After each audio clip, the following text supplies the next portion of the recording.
Welcome to all CBSE education in Hindi. आज की इस वीडियो में हम क्लास 11 का पॉलिटिकल साइंस का पेपर नंबर 7 आपका करने वाले हैं और सातवां ये पेपर रहने वाला है पॉलिटिकल साइंस का जो आपका एग्जाम होने वाला है। आज जो एग्जाम है वो जो मॉर्निंग शिफ्ट के बच्चे हैं उनका हो रहा है।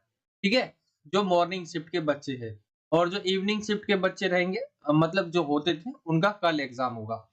तो उनके लिए मैं जो है सातवां पेपर लेके आ रहा हूँ जिसके अंदर हम क्वेश्चंस देखेंगे, पूरा पेपर देखेंगे। एक और पेपर हम देख लेते हैं ताकि बच्चे को जो है और ज्यादा से ज्यादा क्वेश्चन वो फेस कर पाए। बाकी हमने इसके अलावा और भी पेपर करवा रखे हैं 6 पेपर, वो उसको भी जाकर आप देख सकते हैं। उससे भी आपको बहुत ज्यादा मदद मिलेगी पेपर को अ, अच्छे नंबर लाने के लिए और पेपर अच्छे से करने के लिए। ठीक है, बाकी ये आपका पेपर रहता है। सामान्य निर्देश की बात करें हम, यहाँ पे सामान्य निर्देश है, उससे पहले 80 नंबर का आपका पेपर रहता है और 3 घंटे आपके पास होंगे पेपर को करने के लिए। सामान्य निर्देश की तरफ आते हैं। सामान्य निर्देश में इतना ही है कि बोला गया है क्वेश्चन नंबर 1 से 12 तक आपके एमसीक्यू वाले क्वेश्चंस होंगे। ठीक है, 13 से लेकर 18 तक जो क्वेश्चंस रहेंगे ये सभी 2-2 नंबर के होंगे। इनका आंसर आपको 50 शब्दों से अधिक नहीं देना है। क्वेश्चन नंबर 19 से लेकर 23 तक ये 4 नंबर के क्वेश्चन होंगे। इनका आंसर आपको जो है 100 शब्दों से अधिक नहीं देना है। क्वेश्चन नंबर 24 से 26 24 से 26 तक आपका पैसेज, कार्टून और जो है ये पिक्चर वाला, चित्र वाला क्वेश्चंस आपको देखने को मिलेगा।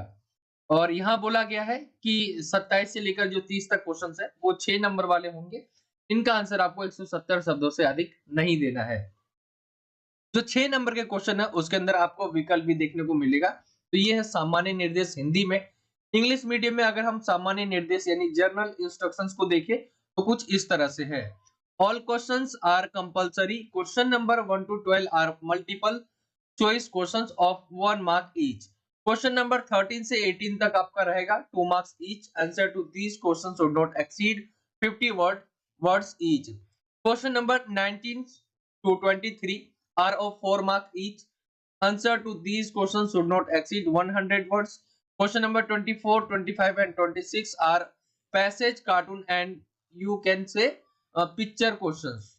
ठीक है, ये आपका पिक्चर वाला क्वेश्चन रहेगा, आपका ड्रॉ रहेगा, ड्राइंग वाला क्वेश्चन रहेगा।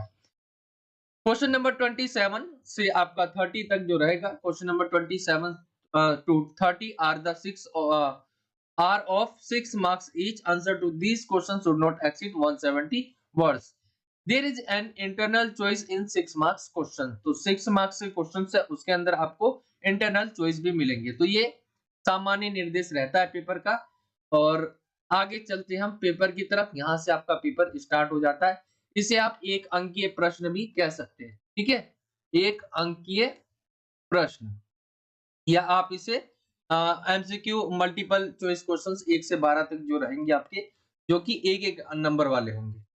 ठीक है, और इससे पहले पेपर कराने से पहले मैं और भी चीजें बता दूं। इससे पहले हमने कई सारे पेपर करवा रखे, उसका लिंक आपको डिस्क्रिप्शन में मिल जाएगा। आपको उसका जो प्लेलिस्ट रहेगा उसको मैं प्रोवाइड करवा दूंगा, लिंक आपको डिस्क्रिप्शन में मिल जाएगा। और ये वीडियो है ये 2 पार्ट में रहेगा, पूरा पेपर 2 पार्ट में रहेगा। तो इसका जो पार्ट 2 रहेगा, ठीक है, पार्ट 2 का लिंक आपको जो है उसका भी डिस्क्रिप्शन में मिल जाएगा जब मैं पार्ट 2 की वीडियोस बना दूंगा।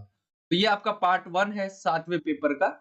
चलिए देखते हैं। और कोई डाउट रह जाता है आपका तो नीचे आपको लिंक मिल जाएगा डिस्क्रिप्शन में इंस्टाग्राम का, आप मुझसे वहां कनेक्ट हो सकते हैं। कोई भी डाउट रहता है तो आप मुझसे वहां पर जाके पूछ सकते हैं। कोई भी पेपर से रिलेटेड डाउट रहता है, क्वेश्चन आप कोई भी हो वो आप मुझसे पूछ सकते हैं। हम आते हैं यहाँ पेपर की तरफ। यहाँ से आपका सेक्शन ए जो है स्टार्ट हो जाता है। सबसे पहला क्वेश्चन आपसे पूछा गया है। सबसे पहला क्वेश्चन है कठोर संविधान से आप क्या समझते हैं। तो संविधान जो है कठोर संविधान से आप क्या समझते हैं, ऐसा संविधान जो बहुत कठोर है। तो यहाँ पे आपके सामने ऑप्शन दिए हुए जिसमें आसानी से संशोधन हो सके, जनता के निर्णय पर आधारित जिसमें सरलता पूर्वक संशोधन ना हो सके, ठीक है, और इनमें से कोई नहीं। तो हमारे जो है संविधान हम देखें भारतीय संविधान तो वो कठोर भी है और लचीला भी है, दोनों ही है। ठीक है, जब इसमें संशोधन करना हो तो तब संशोधन हो सके, जब ऐसा लगे कि ये संशोधन ही बहुत खराब है, ठीक है, नहीं होना चाहिए, तो कठोर भी है, ये आसानी से होता भी नहीं है। तो कठोर का मतलब होता है कि आसानी से संशोधन ना हो सके, ठीक है, जिसमें सफलता पूर्वक संशोधन, यानी यहाँ पे सफलता की जगह आ जाएगा सरलता पूर्वक, ठीक है। सरलता पूर्वक जो है संशोधन ना हो सके जिसमें, वो क्या है आपका कठोर संविधान है। ऐसी लचीला संविधान पूछा जाए क्या है, तो जिसमें आसानी से संशोधन हो सके, ये क्या है लचीला संविधान। आगे हम देखें, इसी को इंग्लिश मीडियम में अगर हम देखें, what do you understand by rigid constitution, तो which can be easily amendment, ठीक है, based on the decisions on the public which can not be easily modified, या नन ऑफ दिस। तो ये क्या है इजीली मॉडिफाइड ना हो सके, ऑप्शन सी जो है आपका निकल कर आ जाएगा राइट आंसर। क्वेश्चन नंबर दूसरे की तरफ आते हैं। क्वेश्चन नंबर दूसरा है, चुनाव विवादों को कहां चुनौती दी जा सकती है। जैसे चुनाव हुआ, ठीक है, चुनाव होता है, आप मान सकते हैं यहाँ पे राष्ट्रपति का हो, प्रधानमंत्री का हो, मतलब चुनाव हुआ। अब उसके अंदर क्या है, दोनों के बीच जो है विवाद हो रहे कि ये चुनाव सही से नहीं हुआ है, ये चुनाव में धांधली हुई है, गलत तरीके से जीता गया। इनकी सारी जो होता है ना, जो भी विवाद है, इसको चुनौती दी जाती है कहां पर, उच्च न्यायालय में। तो ऑप्शन डी जो है राइट निकल कर आ जाएगा। उच्च न्यायालय में यहाँ पे जो है दिया जाता है, वहां पे जो विवाद होते हैं उनके फैसले किए जाते हैं, निपटारा किया जाता है, चुनाव से रिलेटेड जो भी विवाद होते हैं। तो आगे इसी को हम इंग्लिश मीडियम में देखें, where can election dispute be challenge, तो हाई कोर्ट आपका राइट आंसर ऑप्शन डी जो है निकल कर आ जाएगा। आगे हम आते हैं, क्वेश्चन नंबर 3 है आपका, अमेरिका के द्वितीय सदन का नाम पूछा गया है। देखिए हमारे यहाँ क्या है, संसद है, ठीक है, ऐसी जो है अमेरिका में भी क्या है, इसको बोलते हैं अमेरिकी कांग्रेस, ठीक है, अमेरिकी कांग्रेस इनको कहा जाता है। जैसे हमारे यहाँ संसद है तो उनको अमेरिकी कांग्रेस कहा जाता है। इनके भी दो पार्ट होते हैं, जैसे हमारे भी दो पार्ट क्या है, लोकसभा और राज्यसभा। तो इनके भी दो पार्ट है, जिसमें एक है प्रतिनिधि सभा, ठीक है, ये आपका पहला हो जाएगा, और दूसरा क्या है वो सीनेट है, यहाँ पे सीनेट है। तो इंग्लिश में इसको हम बोलते हैं प्रतिनिधि सभा को हाउस ऑफ रिप्रेजेंटेटिव, ठीक है, रिप्रेजेंटेटिव्स, और सीनेट इसको सीनेटी कहते हैं। तो इसके दो है। यहाँ पे जो पूछा गया कि अमेरिका के द्वितीय सदन का क्या नाम है, तो पहला ये है, दूसरा क्या है सीनेट है। तो राइट आंसर आपका बी निकल कर आ जाएगा। तो ये है आपका अमेरिका के बारे में, वहां पे भी लोकसभा राज्यसभा जैसे ही सदन है, जिसको एक तो प्रतिनिधि सभा और दूसरा सीनेट कहा जाता है। इंग्लिश मीडियम में देखेंगे यहाँ पे, the name of the second house of America is house of representatives, senate, Congress, Rajya Sabha. तो राइट आंसर मैंने आपको बताया सीनेट जो है आपका राइट आंसर निकल कर आ जाएगा, ऑप्शन बी सही हो जाएगा। हम आते हैं नेक्स्ट क्वेश्चन की तरफ। अगला क्वेश्चन है, पूछा गया है कि राष्ट्रपति राज्यसभा के 12 सदस्यों को मनोनीत करता है जिन्हें विशेषज्ञता प्राप्त होती है। देखिए मैंने आपको लोकसभा और राज्यसभा के बारे में बताया है, लोकसभा हो गया और राज्यसभा हो गया।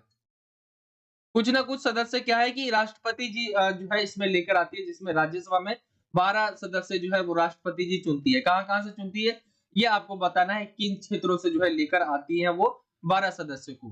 तो कला, साहित्य, खेल और विज्ञान से, कला, साहित्य, रंगमंच और सामाजिक सेवा से, कला, साहित्य, राजनीति एवं समाज सेवा, या कला, साहित्य, विज्ञान एवं समाज सेवा। तो राइट आंसर निकल कर आ जाएगा ऑप्शन डी। ऐसे क्वेश्चन आपको कंफ्यूज कर सकते हैं। तो राष्ट्रपति जो है वो राज्यसभा में 12 जो सदस्य होते हैं उनको मनोनीत करता है, जिन्हें बहुत विशेषज्ञता प्राप्त होती है, ठीक है, अपने कार्य में बहुत ज्यादा निपुण होते हैं, बहुत ज्यादा अच्छे होते हैं, जैसे कला, साहित्य, विज्ञान और समाज सेवा। तो ये इसका राइट आंसर निकल कर आ जाएगा। बाकी लोकसभा और राज्यसभा में कितने सदस्य होते हैं, ये सारी चीजें आपको पहले भी बताई हुई है, तो ये आपको पता होना चाहिए। हम आते हैं इसी को इंग्लिश मीडियम में देखें, the president nominates 12 member of the Rajya Sabha who have expertise, ठीक है। तो यहाँ पे आपको देखेंगे क्या क्या एक्सपर्टीज है। तो राइट आंसर आपका art, literature, science and social service, option जो डी है वो निकल कर आ जाएगा। इसके नीचे हम आते हैं क्वेश्चन नंबर 5 और 6 के लिए। यहाँ पे पहले ही इन्होंने निर्देश दे दिए हैं, सभी पेपर में मैंने ऐसे ही आपको बताया, और फाइनल में भी जो आपका पेपर होगा, जो फाइनल पेपर होगा तो उसमें भी कुछ इसी पैटर्न से रहेगा। तो यहाँ पे आपको विकल्प दिया गया है, विकल्प आपको जो है पहले ही हिंदी में यहाँ पे विकल्प दे दिया गया है। नीचे की तरफ आपका जो है जो भी स्टेटमेंट और जो रीजन रहता है यहाँ पे ये भी बता दिया गया है, ठीक है, और यहाँ पे भी ऑप्शन दे दिए गए हैं। अब नीचे आपको क्वेश्चन देखने को मिलेगा इनसे। तो पांचवा क्वेश्चन क्या है, यहाँ पे क्या किया गया है स्टेटमेंट क्या है? इटली और जर्मनी के एकीकरण में राष्ट्रवाद मुख्य कारक था। सही है ये, ठीक है। कारण क्या है? इटली और जर्मनी के एकीकरण के दौरान बड़ी हिंसा देखी गई, तो ये गलत है। तो हम देखेंगे ए सही है, आर गलत है। तो ए सही है, आर गलत है आपका। अगर हम देखें तो ऑप्शन सी जो है वो राइट निकल कर आ जाएगा। ए सच है लेकिन आर झूठा है। ऐसे ही आप इंग्लिश मीडियम में भी देख लेंगे, ये सी ऑप्शन सही हो जाएगा आपका। इसी को इंग्लिश मीडियम में देखिए हम क्वेश्चंस को पूरा, ठीक है। इंग्लिश मीडियम में मैंने आपको आंसर बता दिया है, लेकिन यहाँ पे देख लिए हम स्टेटमेंट क्या है। Nationalism was the main factor in the fixation of Italy and Germany, ठीक है। रीजन क्या दिया हुआ है? Great violence was witnessed during the unification of Italy and Germany. तो ये आपको मैंने बताया ये सही है, लेकिन ये गलत है। तो आपका ऑप्शन सी जो है वो राइट निकल कर आ जाएगा इसमें। क्वेश्चन नंबर 6 है। यहाँ पे क्या कहा गया स्टेटमेंट में? भारत के राज्यों का किसी भी राज्य में विलय किया जा सकता है। सही है ये। संसद के पास भारत के राज्य को विलय करने की शक्ति है, तो ये भी सही है। संसद क्या है? भारत के राज्यों का भी, आप जैसे आपने देखा होगा, तोड़ भी सकती है और उसे जोड़ भी सकती है, यानी मिला भी सकती है, जोड़ भी सकती है, उसके नाम भी बदल सकती है। ऐसे उदाहरण हमें जैसे झारखंड हो गया, ठीक है। झारखंड को अगर आप देखेंगे तो ये बिहार से अलग हुआ। ऐसी आप और भी स्टेट है जो हमारे बटे हुए या हमने अलग किए हैं, मिलाए भी है। तो ये आप यहाँ पे सही इसे ठहराएंगे और इसका ऑप्शन जो है ए राइट आंसर निकल कर आ जाएगा।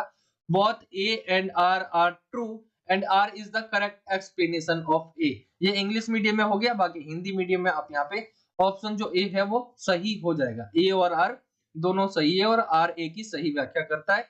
इंग्लिश मीडियम में मैंने आपको नहीं बताया, जैसे इंग्लिश मीडियम में क्या कहा गया है, state of India can be merged at any time. Reason क्या है? Parliament has the power to merge the state of India. तो दोनों ही मैंने आपको बताया सही है और सही व्याख्या करें, तो ऑप्शन जो है आपका इसका ए राइट निकल कर आ जाएगा। हम आते हैं क्वेश्चन नंबर 7वें की तरफ। क्वेश्चन नंबर आपका 7वां है, अंतरराज्यीय विवादों को सुलझाने की शक्ति किसके पास है? तो स्टेट है, ठीक है। राज्य मतलब क्या होता है? पूरा देश होता है। पॉलिटिकल साइंस की बात करें यहाँ पे तो यहाँ पे भारत है। और यहाँ पे आप देखेंगे अगर कोई भी स्टेट के बीच जो है विवाद होता है, स्टेट है मान लीजिए यहाँ पे, तो कोई भी विवाद होता है तो इसका जो सॉल्यूशन जो भी सुलझाना है वो करते हैं सुप्रीम कोर्ट। ऑप्शन सी इसका राइट आंसर निकल कर आ जाएगा। सुप्रीम कोर्ट ही जो है इनका विवाद सुलझाती है। इसी को इंग्लिश मीडियम में देखें, who has the power to settle inter state disputes, तो आ जाएगा सुप्रीम कोर्ट। ऑप्शन सी आपका राइट आंसर निकल कर आ जाएगा। हम आते हैं क्वेश्चन नंबर 8 की तरफ। निम्नलिखित कथनों में से कौन सा कथन सही है? यहाँ पे आपके कथन दिए गए हैं और बताना है आपको कि कौन सा सही है। ग्राम पंचायत का अध्यक्ष जो है सरपंच होता है, ये सही है, ठीक है। और बाकी देखेंगे पंचायत समिति का अध्यक्ष चेयरमैन द्वारा की जाती है, गलत है। ये भी गलत है और ये भी गलत है। तो निम्नलिखित में से कौन सा कथन सही है? तो सबसे पहले वाला ए है, वो ही सही है आपका। इसी को इंग्लिश मीडियम में देखें, which of the following statements is correct. तो इनमें से आपको बताने की कौन सा स्टेटमेंट है वो करेक्ट है। मैंने आपको बताया sarpanch is the head of the gram panchayat. Right answer आपका ए हो जाएगा। क्वेश्चन नंबर 9 की तरफ आएंगे। क्वेश्चन नंबर 9 है आपका रिपब्लिक द रिपब्लिक, वैसे पुस्तक का नाम है। ये आपने अपनी देखा भी होगा बुक में। इसमें पूछा गया क्वेश्चन में कि द रिपब्लिक जो पुस्तक है उसको किसने लिखा है? अरस्तु ने, अंबेडकर ने, महात्मा गांधी ने, प्लेटो ने। तो आपका राइट आंसर प्लेटो, राइट आंसर ऑप्शन डी जो है राइट आ जाएगा। प्लेटो इसका राइट आंसर होगा। द रिपब्लिक की जो रचना है वो प्लेटो के द्वारा की गई है। इंग्लिश मीडियम में देखिए, who wrote the book Republic. The Republic यहाँ पे लिख लेना आप, ठीक है। द रिपब्लिक किसने लिखी है? तो राइट आंसर आपका आ जाएगा प्लेटो। ऑप्शन जो डी है वो राइट हो जाएगा। Who wrote the book the Republic, तो प्लेटो से ही हो जाएगा। क्वेश्चन नंबर 10 की तरफ आते हैं। सभी व्यक्तियों को बिना किसी भेदभाव के वोट डालने का अधिकार किस समानता में आता है? तो बहुत इजी है, ऑप्शन ए राजनीतिक समानता, ठीक है। राजनीतिक समानता में क्या क्या आता है? वोट देने का अधिकार है आपका, आपको चुनाव लड़ने का अधिकार है। तो ये सारी चीजें जो है आपके इसके अंदर जो है आ जाती है। तो ये हो जाएगा आपका राजनीतिक समानता के अंदर बिना कि जो भी 18 साल से ऊपर के व्यक्ति है तो वो वोट डाल सकते हैं। ये राजनीतिक समानता के अंतर्गत आता है। ठीक है, अब ऐसे ही पूछ लेगा कि क्वेश्चन आपसे किसी को भी किसी भी धर्म को मानने तथा उसका प्रचार प्रसार करने की जो है इजाजत है, ठीक है, या स्वतंत्रता है, तो ये किस अधिकार के अंतर्गत आता है या किस समानता के अंतर्गत या मतलब किस अधिकार के अंतर्गत आता है, तो आप बोलेंगे धार्मिक अधिकार के अंतर्गत। ठीक है, तो ऐसे क्वेश्चंस पूछे जा सकते हैं।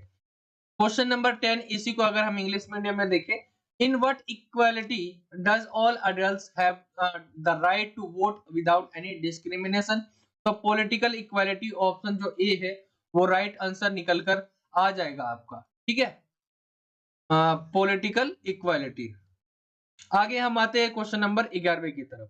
क्वेश्चन नंबर आपका 11वां पूछा गया है, न्याय वह गुण है जो अन्य गुणों के मध्य जो है सामंजस्य स्थापित करता है। न्याय की यह परिभाषा किसने करी है? न्याय क्या है? वह गुण है जो दूसरे जो गुण है उसके बीच क्या है, मध्य जो है सामंजस्य स्थापित करता है। उनके बीच जो क्या है, सामंजस्य स्थापित करता है। सामंजस्य का मतलब होता है कि साथ में रखना। ठीक है, ये दोनों को साथ लेकर रखना, सामंजस्य।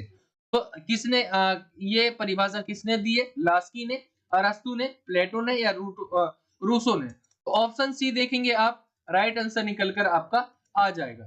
तो ये हो जाएगा 11वां। इंग्लिश मीडियम में अगर 11वें को देखें हम, justice is the virtue which establish harmony between other जो है virtues, who has given the definition of justice। ठीक है, तो आपको बताना है, जैसा मैंने बताया आपको कि प्लेटो जो है, ऑप्शन जो सी है वो आपका राइट आंसर निकल कर आ जाएगा। ठीक है, तो ये हो जाएगा 11वां क्वेश्चन। 12वें क्वेश्चन पे आए हम। एमसीक्यू का ये लास्ट क्वेश्चन है आपका, निम्नलिखित में से कौन सा नागरिकता खोने का साधन है? लंबी अनुपस्थिति रहेगी, सरकारी नौकरी, दीर्घकालीन आवास या विवाह। यहाँ पे ध्यान आपको देना है, खोने की बात हुई है। नागरिकता किस प्रकार खोई जा सकती है? तो विवाह करने से, ऐसा नहीं है, यहाँ पे बोला गया खोने के बारे में। विवाह करने से मिल जाता है। ठीक है, तो हमें ये मिल भी जाता है और खो भी जाता है। सरकारी नौकरी से भी मिल जाता है और खो भी जाता है। दीर्घकालीन आवास यानी लंबे समय तक जो है हम रहते हैं, उससे भी जो है मिल सकता है और खो सकता है। ठीक है, विवाह देखेंगे आप, उससे भी मिल सकता है और हमें खो सकता है। लेकिन लंबी अनुपस्थिति से हमें क्या है, नहीं मिलेगा। ठीक है, खो जाएगा हमें। ठीक है, लंबी अनुपस्थिति। तो क्वेश्चन को ध्यान से समझना है, बहुत समय तक जो हम नहीं रहते, तो नहीं रहेंगे तो क्या होगा, नहीं मिलेगा यानी खो जाएगा। नहीं रहेंगे तो क्या होगा, खो जाएगा। तो ये है। बाकी सरकारी नौकरी से आपको मिल भी सकता है और नहीं भी, मतलब आपको खो भी सकता है, मिल भी सकता है, इनमें आप देखेंगे। लेकिन इसमें क्या है, सिर्फ खो सकता है, मिल नहीं सकता। तो ये हो जाएगा। जैसे फ्रांस में ऐसा है ना कि 10 साल तक अगर आप नहीं रहते तो आपकी नागरिकता ऐसी खुद चली जाती है। तो ये रहता है सीन। और भी देशों में अलग-अलग तरह का है। इसी को इंग्लिश मीडियम में देखें, which of the following is a means of losing citizenship. तो long absence, option A right answer निकल कर आ जाएगा। ठीक है, बाकी आपके ऑप्शंस। ये हो जाएगा आपका एमसीक्यू क्वेश्चन जो हमने अभी तक देखे। आई होप कि आपको यहाँ तक तो समझ आए होंगे। ये आपके एमसीक्यू क्वेश्चंस रहेंगे 1 से 12 तक जो हमने डिस्कस किए। इसके अलावा हमने और भी एमसीक्यू जो पेपर डिस्कस किया उसके अंदर भी आए हैं। तो ये मैं समझता हूँ कि सभी बच्चों ने वो देख रखे होंगे। नहीं देखा है तो आप जरूर देख लीजिए। एमसीक्यू क्वेश्चन जो है 12 नंबर के आ रहे हैं, जो कि बहुत इंपॉर्टेंट है आपके नंबर को बढ़ाने के लिए, तो उनको आप जरूर देख लें। ऐसी अगर हम करके 7वां पेपर हम कर रहे हैं तो एक क्वेश्चन पेपर में आपका 12 क्वेश्चन आ रहा है, तो आपको 12 into 7 कर लेना है, यानी इतने आपको जो है एमसीक्यू क्वेश्चंस आपको ऐसे ही मिल गए हैं। ठीक है, हम आते हैं अब दूसरे की तरफ। आप इसे सेक्शन 2 भी कह सकते हैं। 2 अंकीय प्रश्न आपके यहाँ से रहेंगे, 2 मार्कर क्वेश्चंस। तो सबसे पहला क्वेश्चन है आपका 13वां। यहाँ पे पूछा गया है, संविधान सभा के कुल सदस्य कितने थे और इसमें देशी, रियासती और प्रांतों के प्रतिनिधि कितने थे? हमने जो है संविधान बनाने के लिए अपनी संविधान सभा बनाई। ठीक है, संविधान सभा बनाई, इसे आप संविधान लेके चले। ठीक है, हमने संविधान सभा बनाई, तो इसमें हमारे जो है कितने सदस्य आएंगे? तो पहले जो है पूरा भारत हुआ करता था, मान लीजिए आप यहाँ पे, जिसमें पाकिस्तान भी था। पूरा भारत हो गया ये। इसमें टोटल जो सदस्य थे संख्या, वो टोटल लिया गया 389। 389 क्या है? संविधान सभा की कुल सदस्य है संख्या ये। इसमें से अगर हम देखें 93 जो सदस्य थे वो सदस्य भारतीय जो देशी रियासतें थी देसी रियासतें वो थी जिसपे किसी राजा का शासन हुआ करता था, ठीक है। तो 93 तो देसी रियासतें थी, 4 जो थे वो चीफ कमिश्नर ऑफ प्रांत थे और 292 ब्रिटिश जो थे प्रांत थे उसके द्वारा भेजे गए। तो ये संख्या थी, आप यहाँ पे इसे कुछ इस तरह से आंकड़े देख सकते हैं। 389 आएगा, ये यहाँ पे 379 नहीं है, ठीक है। इसमें से 93 जो है वो तो भारतीय रियासतों से थे और यहाँ पे 4 जो है वो सदस्य चीफ कमिश्नर प्रांत के द्वारा थे और 292 ब्रिटिश जो प्रांत थे उसके द्वारा भेजे गए थे। और ये संविधान सभा बनाने के लिए, ठीक है, जैसे हमारा संविधान बनने के लिए हमने लोग भेजे थे, तो जैसे पहले क्या किया गया था, 10 लाख पे एक व्यक्ति जो है खड़ा होगा। तो ऐसी किसी स्टेट की जनसंख्या मान लीजिए कि वो 30 लाख है, तो यहाँ पे कितने लोग आएंगे, 3 लोग। तो ऐसे ही किया गया, यहाँ पे आप समझ सकते हैं 389 टोटल थी, जनसंख्या कितनी रही होगी। तो ये आपके आंकड़े रहते हैं यहाँ पे। इंग्लिश मीडियम में अगर हम इसे देखें, how many were the total member of the constitution assembly and how many were the representatives of princely state and province in it, ठीक है। तो यहाँ पे आंसर आप देख सकते हैं, the total number of members of the constituent assembly was 389, ठीक है, टाइप गलत हो गया, 389 है। Out of which 93 member were sent by the Indian princely state, ठीक है, 4 member by the chief commissioner of chief commissioners province and 292 members by the British province. तो ये आपके जो है आंकड़े हो जाएंगे कुछ इस तरह से। आगे हम आते हैं, क्वेश्चन नंबर आपका 14 है, 14वां है, निर्वाचन मंडल का अर्थ आपको बताना है, ये पूछा गया। तो निर्वाचन मंडल क्या है, इसका भी हमारा जो है चुनाव आयोग बना हुआ है, ठीक है, चुनाव आयोग जिसकी जिम्मेदारी होती है चुनाव कराने की। लेकिन कुछ ऐसे चुनाव होते हैं जो ये नहीं कराती। मुख्य जो चुनाव होते हैं जो बहुत ज्यादा जो है इंपॉर्टेंट आपके लिए या बहुत मुख्य है, जैसे निर्वाचक मंडल जो है प्रतिनिधियों का एक ऐसा समूह होता है जिसका निर्माण किसी विशेष पद के चुनाव के लिए होता है, जैसे राष्ट्रपति का पद, ठीक है। राष्ट्रपति के पद के लिए कौन चुनाव की जिम्मेदारी लेता है, निर्वाचन मंडल। ये जो है ये करवाते हैं चुनाव, चुनाव आयोग नहीं करवाते। तो विशेष पद के चुनाव के लिए इनका किया जाता है। अमेरिका और भारत में देखिए राष्ट्रपति का चुनाव जो है निर्वाचक मंडल द्वारा ही किया जाता है। भारत में निर्वाचक मंडल में सांसद के दोनों सदनों के जो है जो सदस्य है वो चुने हुए सदस्य और प्रांतीय विधानसभा के चुने हुए सदस्य सदनों के सम्मिलित होते हैं। तो ये चिन्ह काट देना आप, ये नहीं है। तो ये हो जाएगा आपका जो है हम निर्वाचक मंडल की बात कर रहे थे, जो ऐसे चुनाव करवाती है जो विशेष पद के लिए हो, जैसे राष्ट्रपति। अमेरिका में भी यही होता है, अमेरिका में भी राष्ट्रपति का चुनाव कौन करता है, वो करता है निर्वाचक मंडल, ठीक है, वहां की जो है। हम देखिए यहाँ पे इंग्लिश मीडियम में इसको, तो आपको पूछा गया explain the meaning of electoral college, ठीक है। Electoral college is a group of representatives that a form for the जो है election of a particular post. In America and India, the president is elected by the electoral college. ठीक है. In India, the electoral college consists of the elected members of both the House of Parliament and elected by members of provisional assemblies. तो ये English medium में कुछ इस तरह से हो जाएगा ये 14वां क्वेश्चन। और ये सभी आप जो देख रहे हैं ये सभी 2-2 नंबर वाले ही है। हम आते हैं क्वेश्चन नंबर 15वें की तरफ। क्वेश्चन नंबर 15वां है, भारत स्थानीय शासन की शुरुआत भारत में जो है भारतीय, यहाँ पे ठीक है, भारतीय स्थानीय शासन की शुरुआत किसने करी? तो भारत की जो स्थानीय शासन की शुरुआत हुई थी वो 1882 में हुई थी। जो किसने करी थी? लॉर्ड रिपन ने।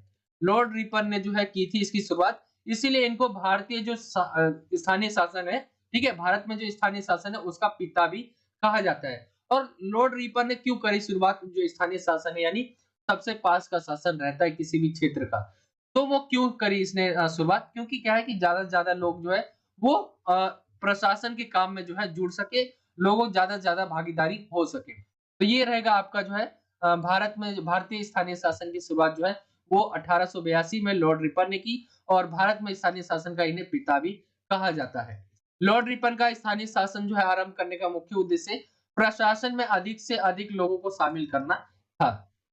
इसी को इंग्लिश मीडियम में देखे, who started local government in India, तो 1882 में जो है लॉर्ड रिपन ने किया। Lord Ripon local government is in India was started by Lord Ripon in 1882 he is called the father of local government in India.